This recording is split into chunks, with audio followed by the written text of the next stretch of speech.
C'est quoi ce bruit? C'est quoi ce bruit? T'as mis play? Mais oui. Ah, ok, vas-y. Bon, hey, Yoann Scarabi, aujourd'hui ça fait 1 an qu'on a remporté la Coupe du Monde. La team Snapchat était déjà au courant de mon voyage en France et tout, comment j'ai vécu cette Coupe du Monde. Mais bon, pas tout le monde est au courant, donc pour la team YouTube, je vais vous raconter. On y va directement. Boum.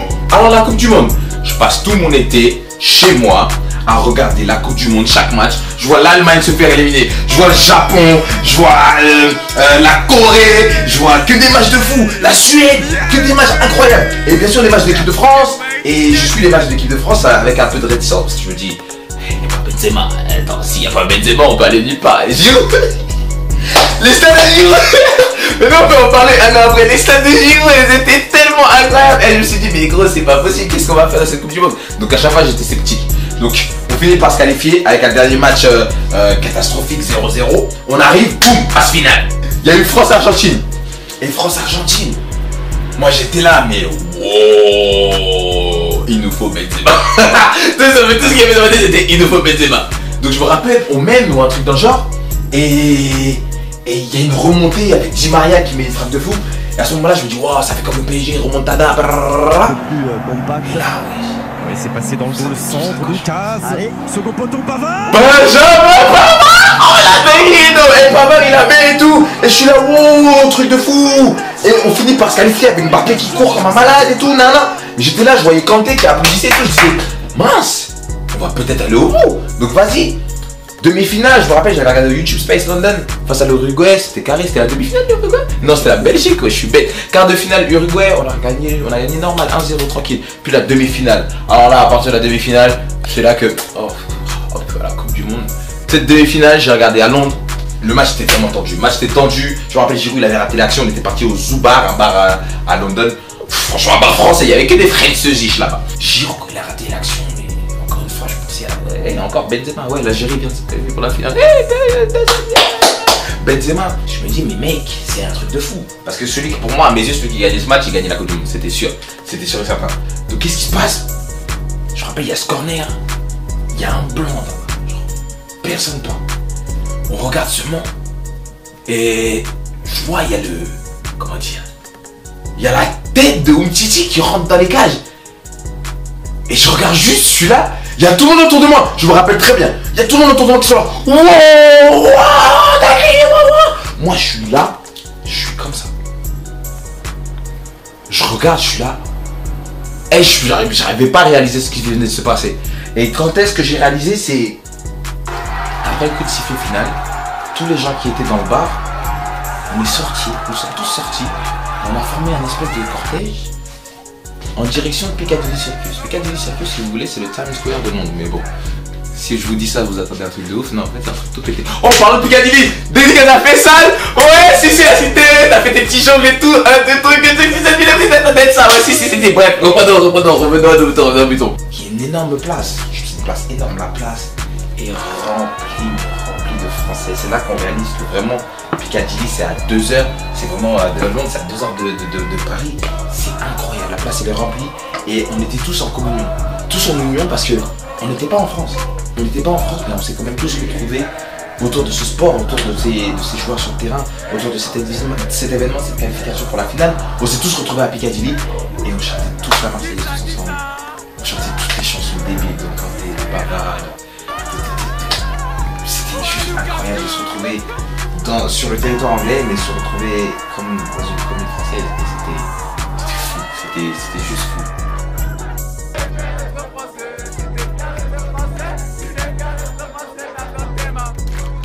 En plus, on a croisé le sosie de Benjamin Cap, le sosie de Pavard, gros.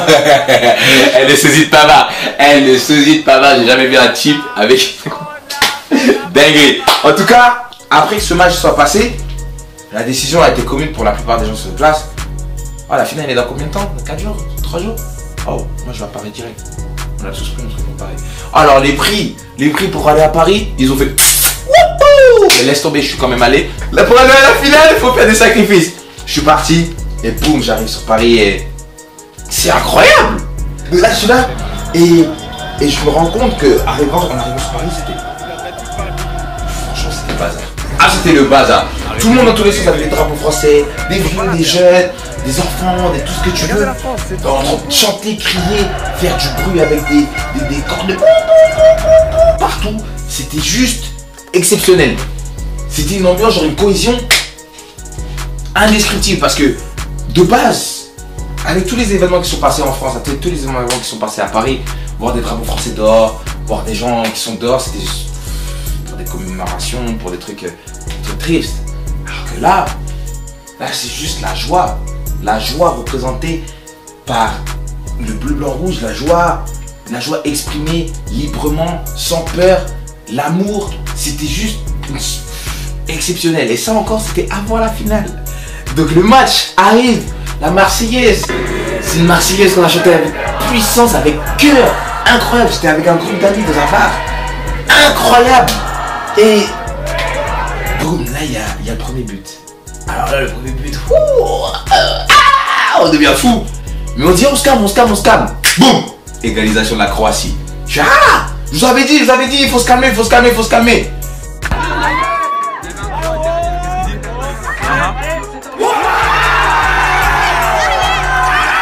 Et à partir de là, ça a déroulé, je me rappelle Pogba.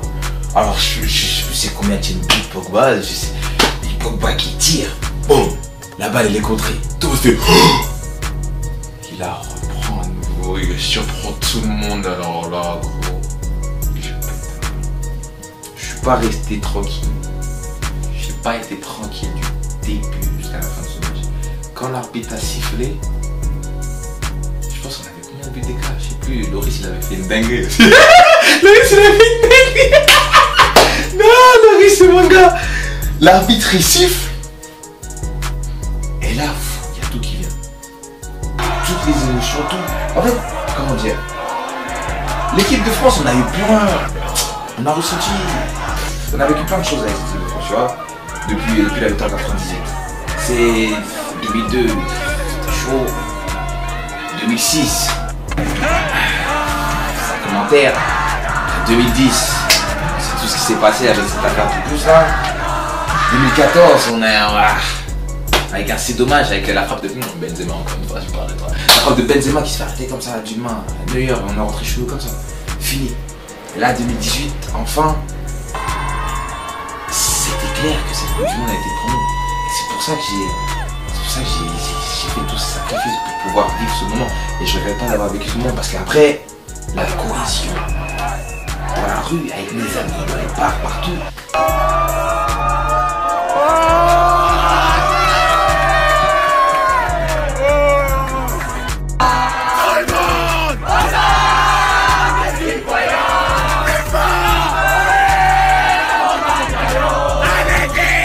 Puis l'arrivée sur les Champs-Élysées, gros, les Champs-Élysées, je me rappelle, j'arrive bien petit avec une petite Coupe du Monde comme ça, sur le dos de son père.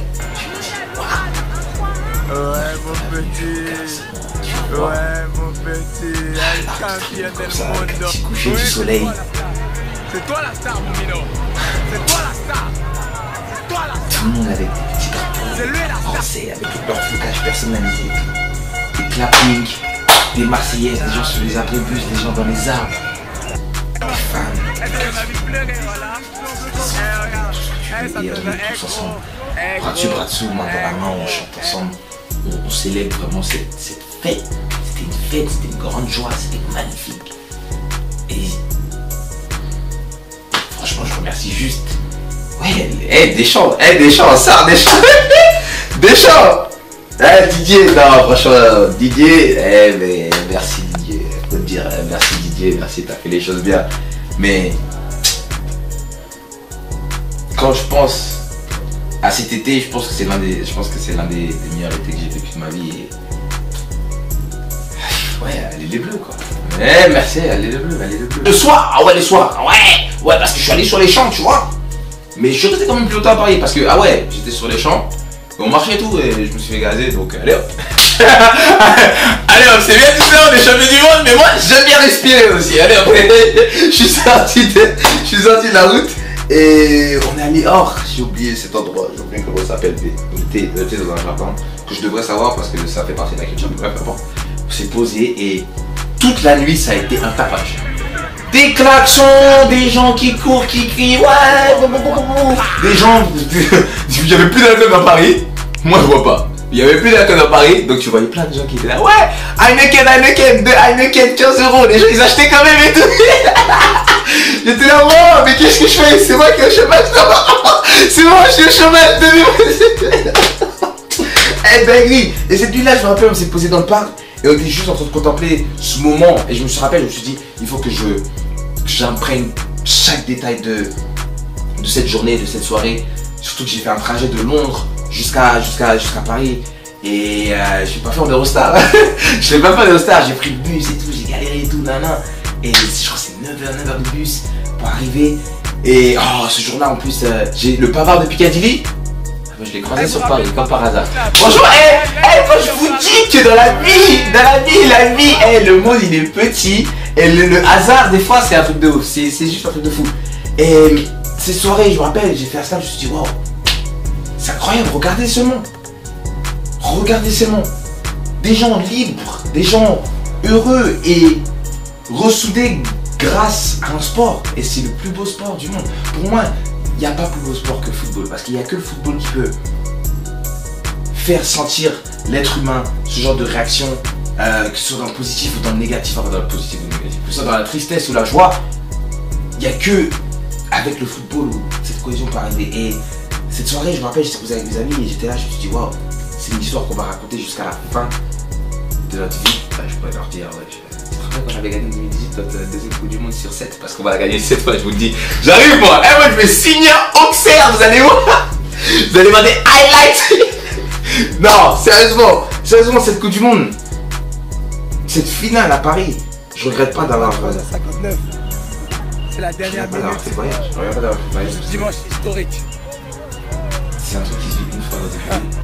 Et je suis sûr que si on la gagne encore en 2022 au Qatar, ce sera pas la même. Ah, ce sera pas la même. Parce que on sait tous en 98 qu'elle avait gagné. Et à chaque Coupe du Monde, à chaque Euro, les anciens ils nous disaient, ah vas-y, vous 98, c'était pas là. Toujours il y avait des flashbacks. Je crois que c'était. Et chaque année, les 10 ans, les 5 ans, les 98, les 20 ans, blablabla. Toujours les mêmes reportages, les yeux dans les bleus, blablabla. C'est fini tout ça. Nous aussi on a notre Coupe du Monde maintenant, hein. Les petits jeunes qui mettent des pantalons serrés. Fous de réseaux sociaux, Insta, Facebook, Twitter, DSK95. Nous aussi on a notre Coupe du Monde maintenant. Donc, pour conclure, suivez votre cœur. Moi j'ai suivi mon cœur. J'ai suivi mon cœur. Et apparemment je suis encore en vie, enfin j'espère que je suis pas là. Voilà. Apparemment je suis toujours en vie. La tête plein de souvenirs. Toujours rien dans les poches, mais. Ah, j'en fais pas le bonheur. C'était DSK dans le building. Si vous êtes resté jusqu'ici, que vous avez suivi toute cette histoire magnifique de la France championne du monde, ça fait un an, hein, écrivez Cookie dans les commentaires. C'était DSK dans le building. Et on se retrouve à la prochaine vidéo. Après je suis un peu comme ça, sincèrement, tu vois. Je vais couper. Oh ouais, dédicace à Freeman Sensei qui m'a donné l'idée de faire un facecam racontant cette magnifique finale. Allez voir sa chaîne, Freeman Sensei over there. And il a sa version aussi. Et elle est un peu mieux que moi parce que lui au moins il a fait un vrai vlog et pas un facecam devant un mur gris comme ça. Et